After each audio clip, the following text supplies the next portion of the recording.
Se você ouve que Jesus é filho de Deus, você entende o que isso quer dizer? Você entende que ele é Deus de verdade?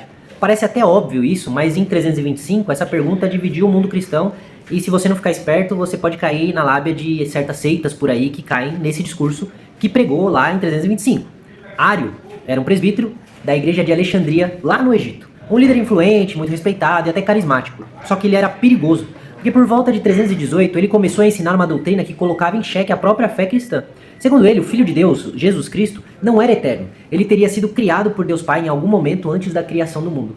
Ário dizia que houve um tempo em que o Filho não existia. E mais, ele afirmava que Jesus era divino apenas de forma inferior, não da mesma natureza do Pai. Ele era semelhante a Deus, mas não igual a Deus. Criado, não eterno. Submisso, não plenamente divino. Segundo Ário, o Pai, Deus, ele é absoluto, só que o Filho é apenas a primeira e mais perfeita das suas criaturas. Um tipo intermediário entre Deus e os homens. E você sabe o que é isso? Isso é óbvio que é uma heresia muito grave. E existem seitas hoje em dia que pregam exatamente essa mesma heresia. E heresia que, de forma disfarçada, ela acaba pegando diversas pessoas, diversos grupos ao redor do Brasil. Esses grupos estão crescendo. Tanto Testemunhas de Jeová quanto os Mormons carregam essa mesma negação de plena divindade de Cristo.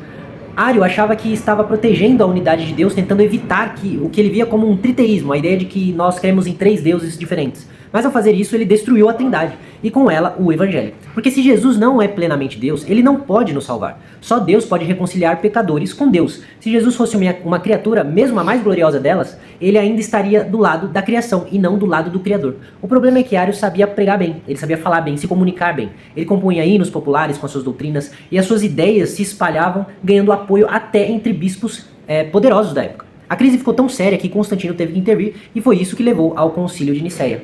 Lá a igreja respondeu com firmeza que Jesus é Deus, verdadeiro Deus de verdadeiro Deus. Ele não foi criado, ele é o verbo eterno, gerado antes de todos os séculos. Ele é consubstancial ao Pai, ou seja, da mesma essência, da mesma natureza do Pai. Ele é digno de adoração porque ele é o próprio Deus encarnado e o único além de Deus que em toda a Escritura aceita ser chamado de Deus e recebe adoração, como quando Tomé o chama de Senhor meu e Deus meu.